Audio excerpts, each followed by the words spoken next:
नमस्कार दोस्तों, DK with GK the Bihar specialist में आपका फिर से स्वागत है। ये आपका जो है साइंस सीरीज़ का वीडियो है।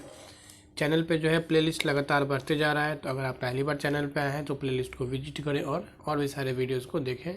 ये आपके एग्ज़ाम के लिए बहुत इंपॉर्टेंट होने वाला है। जैसे कि रिसेंटली आपका जो है BPSC 71 का एग्ज़ाम है, उसके बाद आपका CGL का होने वाला है, AEDO का एग्ज़ाम आने वाला है। ये सारे एग्ज़ामों के लिए आपका, और जीविका का भी जो एग्ज़ाम है उस सब के लिए जो आपका ये वीडियो जो है इम्पॉर्टेंट होने वाला है। आज हम लोग फिर से जो है 30 क्वेश्चन को डिस्कस करेंगे विथ डिटेल एक्सप्लेनेशन। तो आज का पहला क्वेश्चन है कि आकाश में उड़ते पक्षी में होता है।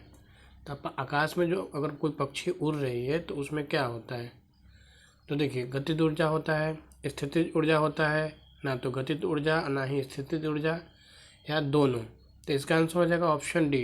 कोई ऑब्जेक्ट अगर ग्राउंड से अगर किसी हाइट पे है तो उसमें आपका जो है स्थितिज ऊर्जा होता ही होता है, और अगर वो मोशन में है तो उसमें गतिज ऊर्जा होता है। इसका मतलब इसका आंसर हो जाएगा डी, यानी कि दोनों आंसर। अगर आप इंग्लिश माध्यम के हैं तो देखिए, ये पोटेंशियल एनर्जी होता है और ये आपका काइनेटिक एनर्जी होता है। ठीक है, काइनेटिक एनर्जी का फार्मूला क्या होता है? द हाफ mv², यानी कि आधा मास गुना वेलोसिटी का स्क्वायर। यानी कि अगर वेलोसिटी बढ़ाइएगा तो आपका एनर्जी क्या हो जाएगा? जैसे 1 गुना बढ़ाइएगा, 2 गुना बढ़ाइएगा वेलोसिटी तो 4 गुना आपका जो है, 4 गुना नहीं, वेलोसिटी जैसे जैसे जैसे वेलोसिटी आपका बढ़ेगा तो उसके स्क्वायर के प्रोपोर्शनल जो है आपका एनर्जी बढ़ने वाला है। पोटेंशियल एनर्जी का अगर फार्मूला बताया देखेंगे तो mgh, यानी ये है मास, ये है आपका g, यानी कि जो 10 वैल्यू होता है एक्सेलरेशन ड्यू टू ग्रेविटी, और ये है हाइट, यानी धरती से कितना ऊंचा पे कोई ऑब्जेक्ट है तो हम पता लगा सकते हैं कि उसके अंदर कितना पोटेंशियल एनर्जी होगा। यही कारण है कि जो घर में होता है आपका पानी टंकी, तो वो कहाँ लगाया जाता है? सबसे छत के ऊंचे वाले बिल्डिंग पे लगाया जाता है, ताकि इसके अंदर कौन सा एनर्जी होता है? Potential energy. पोटेंशियल एनर्जी जो है इसके अंदर होता है। आगे बढ़ते हैं। क्वेश्चन नंबर 2 है कि गति के सूत्र S का मतलब S = u2 + हाफ AT²। देखिए, ये हाफ है, हाफ AT² है, ठीक है, और ये आपका है UT। तो देखिए, ये आप क्लास 9th में पढ़े होंगे। तो ये किसका फार्मूला है? डिस्प्लेसमेंट का।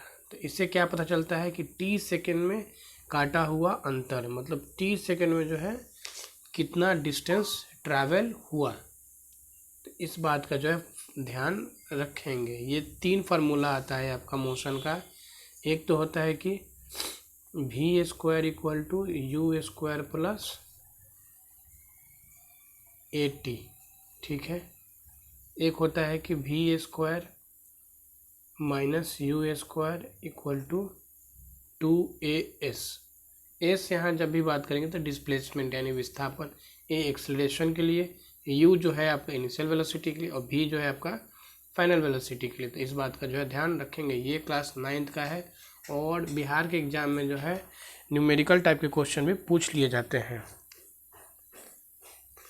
तो ये सब भी क्वेश्चन जो है आपका पूछा जा सकता है, और ये आपका PYQ है। ये बात ध्यान रखेंगे कि ये PYQ है। किसका PYQ है?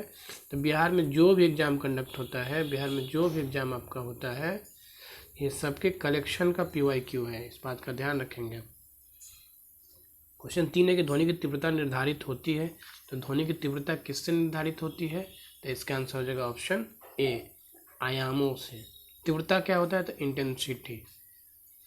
इंटेंसिटी ऑफ साउंड जो है किससे निर्धारित होता है? तो आयामों से। आयाम क्या होता है? एम्पलीट्यूड।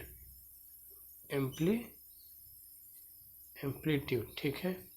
और ये कैसे प्रोपोर्शनल होता है?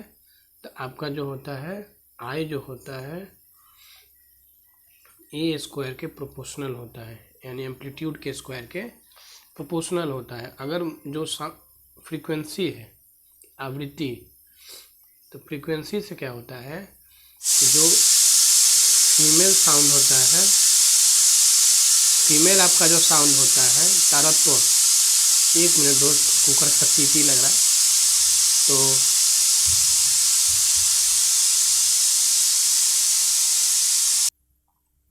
तो पिच जो आपका होता है, तो ये किस पे डिपेंड, किससे निर्धारित होता है, तो फ्रीक्वेंसी से होता है, यानी आवृत्ति। पिच क्या होता है, तो फीमेल जो साउंड होता है, जो जिसमें तीखापन होता है, शरीर साउंड यानी कि तारत्व जो होता है, वो किससे आता है, वो आपके पिच से आता है।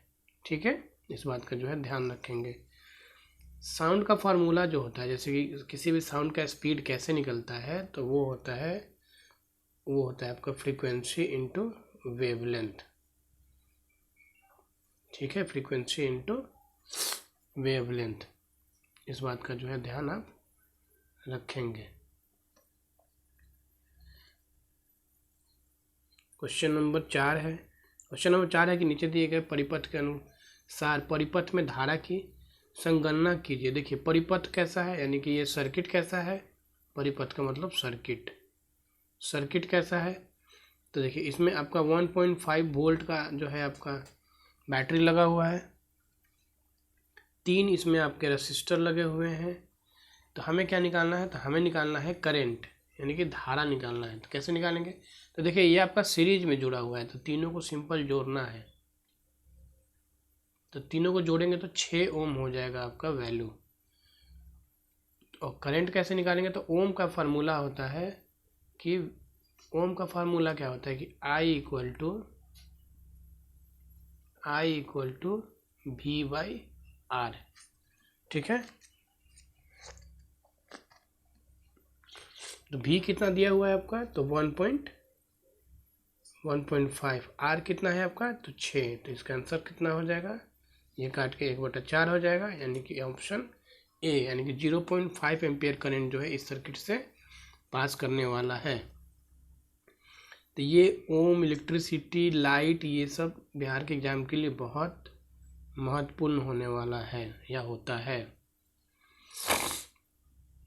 क्वेश्चन 5 है कि किस माध्यम में ध्वनि का वेग अधिकतम होता है। तो देखिए किस माध्यम में ध्वनि का वेग अधिकतम होता है, तो सबसे ज़्यादा होता है ठोस में, फिर होता है आपका द्रव में, और फिर जो आपका होता है गैस में, यानी कि 1, 2 और 3।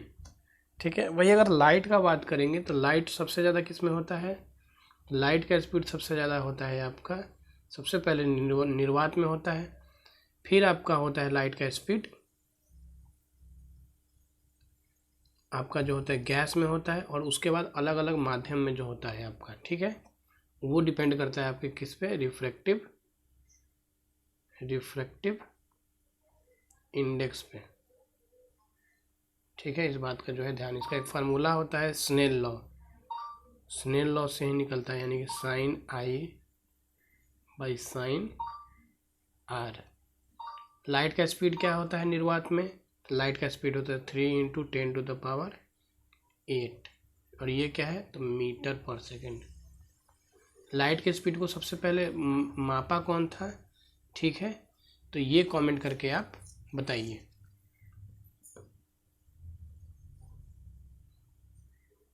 क्वेश्चन नंबर 6 है कि एक अवतल दर्पण के अक्ष पर एक वस्तु दर्पण के वक्रता केंद्र पर रखी है।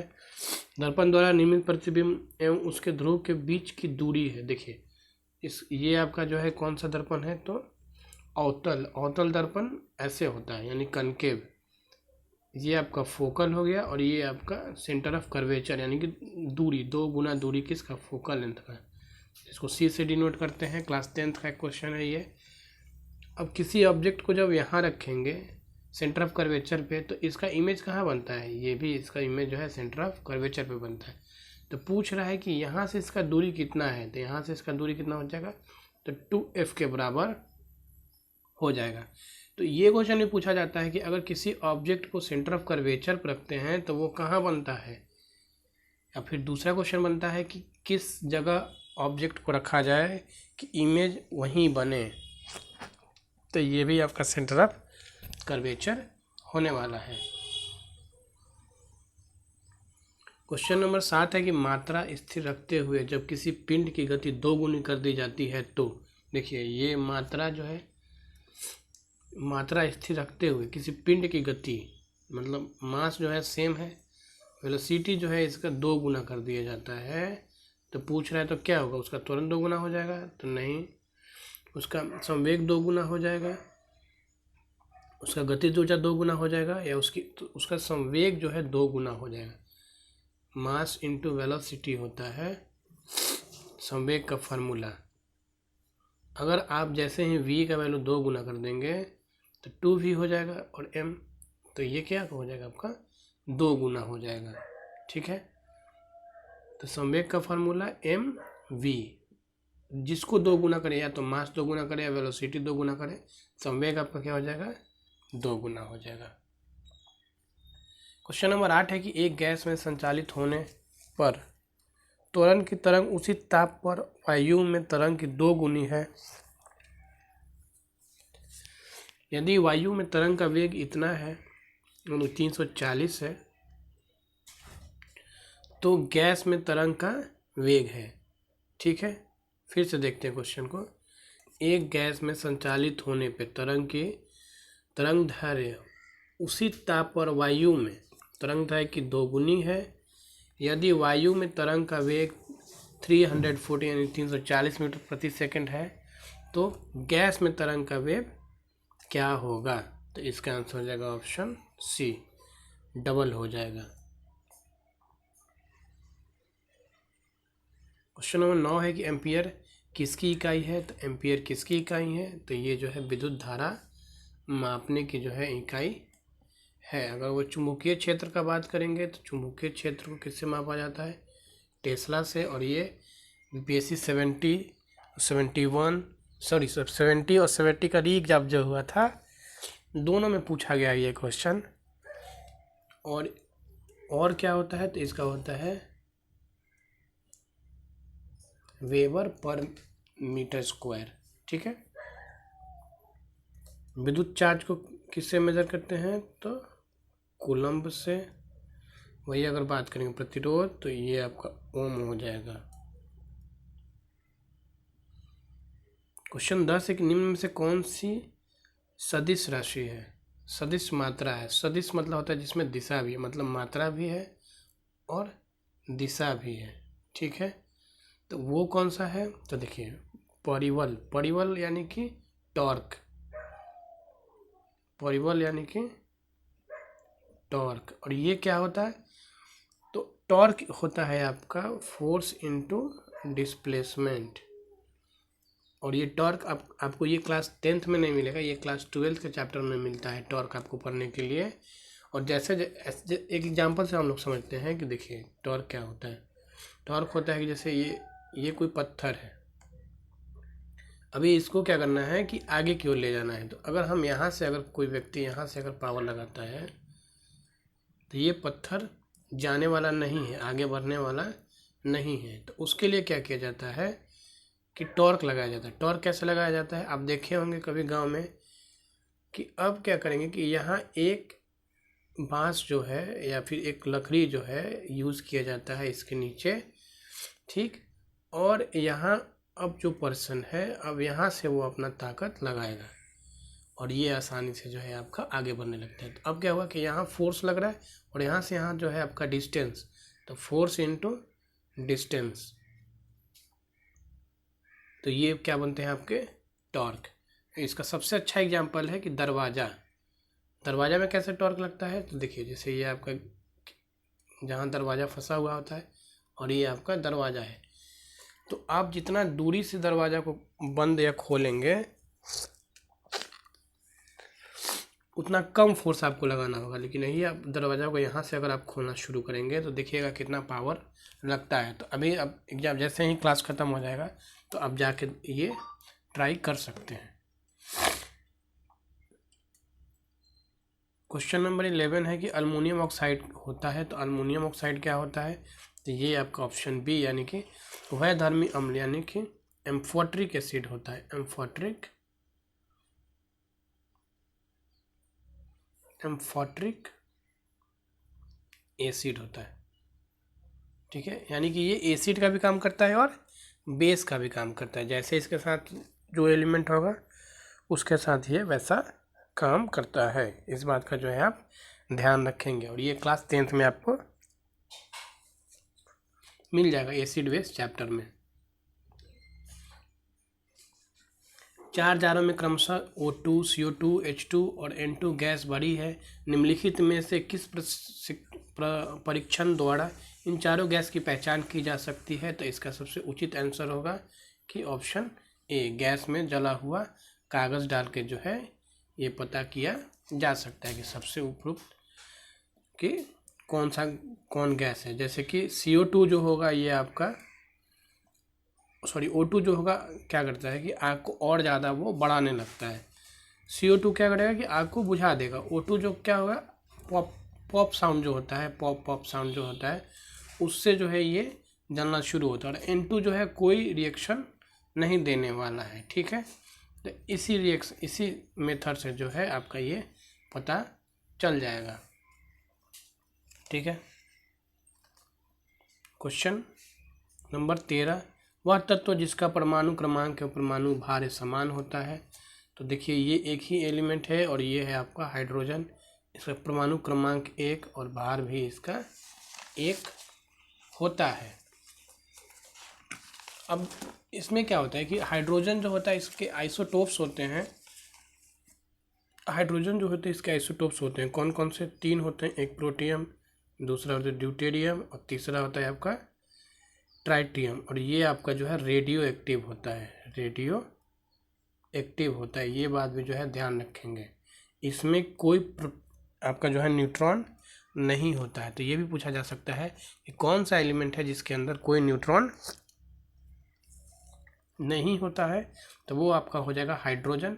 और हाइड्रोजन में भी कौन सा? तो ये प्रोटियम। और ये इसको कहते हैं आइसोटोप्स।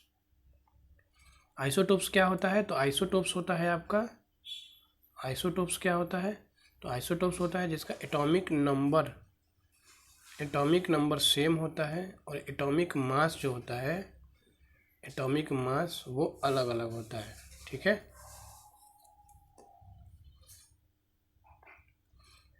सामान्यतः द्रव्य ऊंचे तल से नीचे तल की ओर प्रभावित होते हैं। निम्नलिखित में से कौन सा द्रव्य ग्लास में रखने पर ऊपर की ओर चढ़ सकता है? तो देखिए नॉर्मल क्या होता है कि ऊपर से नीचे की ओर मतलब higher potential to lower potential movement होता है। यानी कि अगर पानी ऊपर रखा है तो नीचे की ओर आएगा। तो किस केस में जो है पानी जो है ऊपर की ओर चढ़ने लगता है? तो इसका आंसर हो जाएगा ऑप्शन सी, द्रव्य हीलियम में जो है अगर लिक्विड हीलियम को लिया जाए तो उसको ग्लास में रखने पे वो ऊपर की ओर चढ़ने लगता है। क्वेश्चन नंबर 15 है कि आइसोब्यूटेन का IUPAC नाम क्या? IUPAC जो है ये साइंटिफिक नेम को कहते हैं। और IUPAC नेम अगर आपको जानना है तो क्लास 10th में जाइए और क्लास 10th का जो है हाइड्रोकार्बन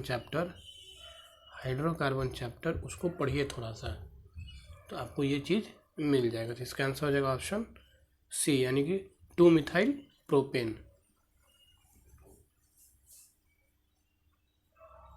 क्वेश्चन नंबर 16 है कि परमाणु के केंद्रक में चारों ओर इलेक्ट्रॉन बिना ऊर्जा खोए, देखिए ये ध्यान रखिएगा कि बिना ऊर्जा खोए घूमते हैं, यह किस वैज्ञानिक के द्वारा दिया गया है? तो ये इसका हो जाएगा आंसर बोर, यानी कि नील्स बोर जो है ये कंसेप्ट बताए थे कि इलेक्ट्रॉन जो अपने चारों ओर घूमते हैं, रिवॉल्व करते हैं, तो उसमें वो एनर्जी को नहीं खोते हैं, ठीक है।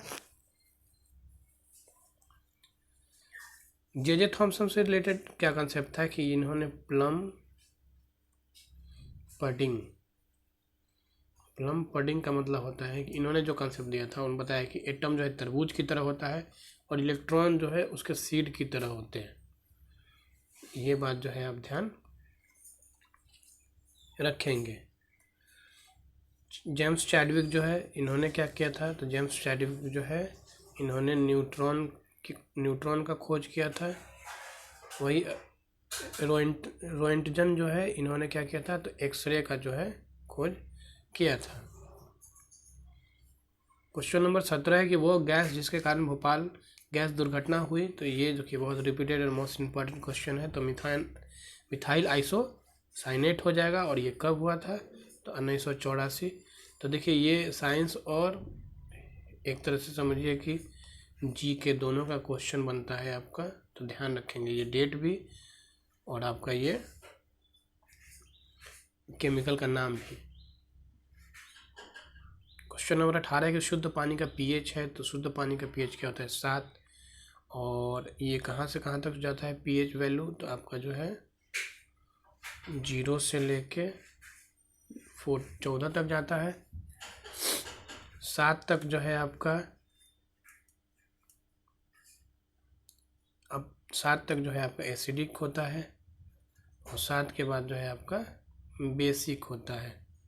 ठीक है,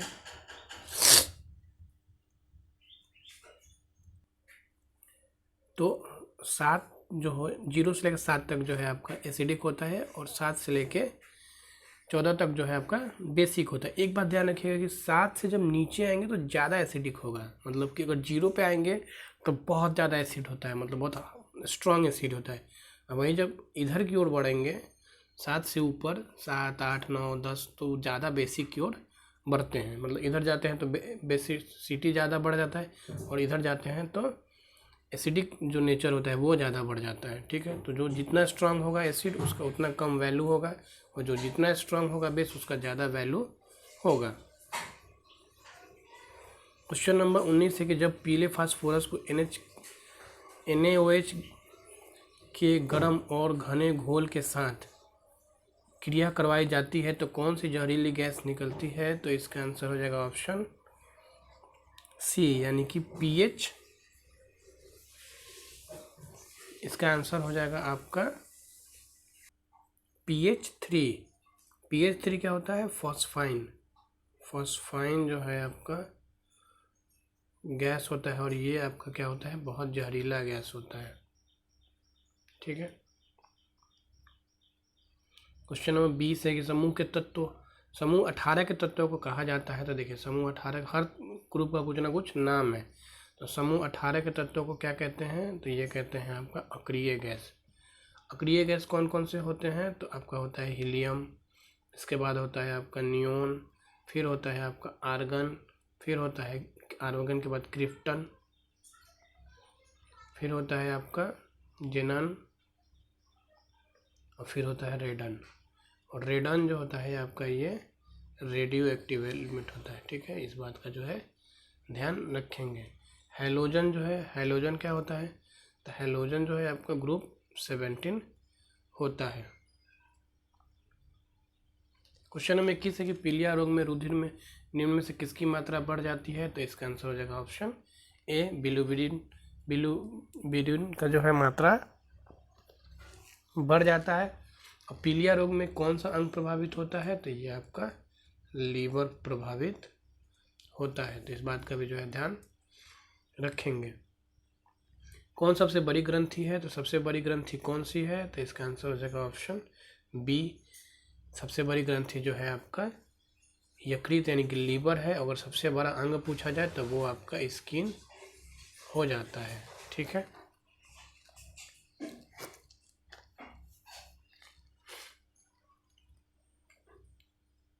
क्वेश्चन नंबर 23 है कि यह सैग्यूवोरस होते हैं, तो सैग्यूवोरस कौन होते हैं, तो इसका आंसर हो जाएगा ऑप्शन डी। सैग्यूवोरस का मतलब होता है वैसे जंतु जो अन्य जीव का जो क्या करते हैं, रक्त पी के जो है अपना पोषण, अन्य जीव का रक्त जो है अन्य जीव के रक्त से अपना पोषण प्राप्त करते हैं, जैसे कि मच्छर, मच्छर में भी मादा मच्छर।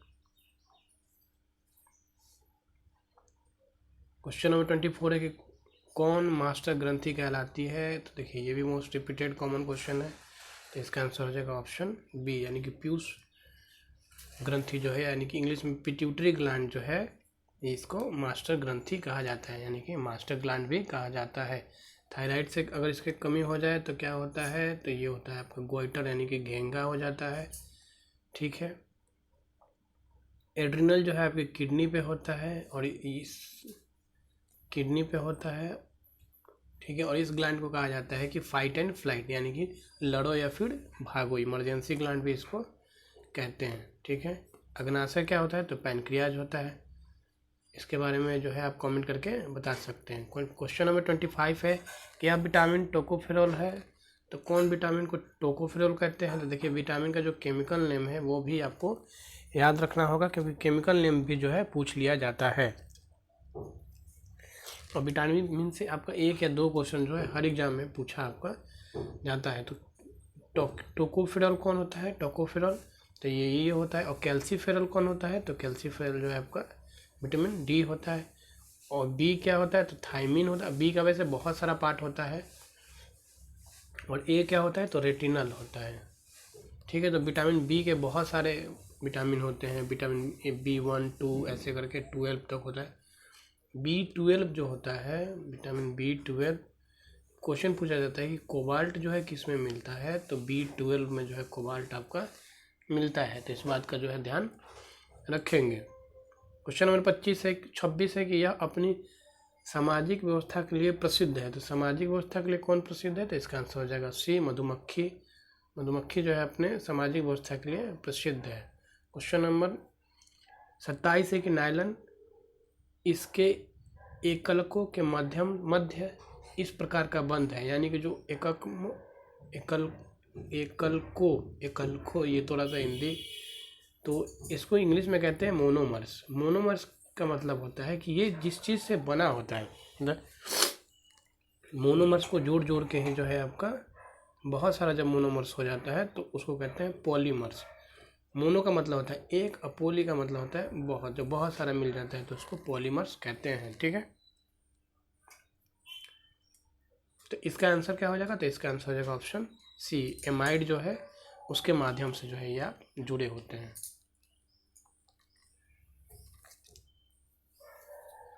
क्वेश्चन नंबर 28 है कि पादप जीव में होने वाले निम्नलिखित घटनाओं में कौन सा सही क्रम है? यानी कि ये आपका जो प्लांट होते हैं उसमें जो इवेंट होता है वो कैसे कैसे होता है? तो इसका आंसर हो जाएगा ऑप्शन ए, यानी कि सबसे पहले 3 होगा, यानी कि बीज का अंकुरन, फिर होगा आपका 5 यानी कि अंकुरन, फिर होगा आपका 4, तो 4 में क्या है? बीजों का, सॉरी 4 नहीं 6, कायिक वृद्धि। कायिक वृद्धि का मतलब होता है कि ऊपर जो आपके ब्रांच निकलते हैं वो। फिर आएगा आपका 2 यानी कि पुष्पन, यानी कि उसमें फूल आएंगे। फिर आएगा 1 यानी कि उसमें फल आएंगे। और फिर आएगा आपका 4 यानी कि बीजों का प्रकीर्णन। प्रकीर्णन का मतलब होता है कि फैलना। जैसे कि बीज क्या होता है कि जब तैयार हो जाते हैं तो वो एक जगह से दूसरे जगह बिखर जाते हैं और फिर वहाँ आपका जो है एक पौधे का निर्माण करते हैं। तो इसका आंसर हो जाएगा ऑप्शन ए।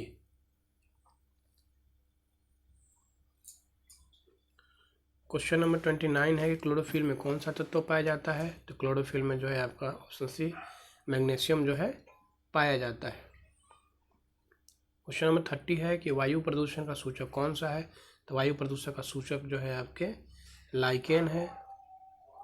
और ये किस चीज़ को सूचित करते हैं? तो SO2 का जो मात्रा बढ़ जाता है एयर पोल्यूशन में, तो उस चीज़ पे जो है ये रिएक्ट करते हैं। ठीक है, और ये बनता कैसे है? तो ये बनता है आपका लाइकेन और फंजाई और शैवाल दोनों मिलते हैं, दोनों का जो रिलेशन होता है उससे बनता है आपका लाइकेन। इसको सिम्बायोटिक रिलेशन कहते हैं।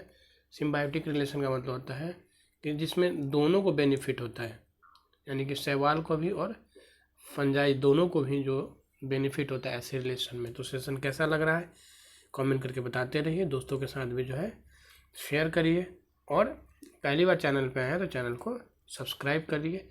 तब तक के लिए सभा को यहीं समाप्त करते हैं। जय हिंद, जय भारत।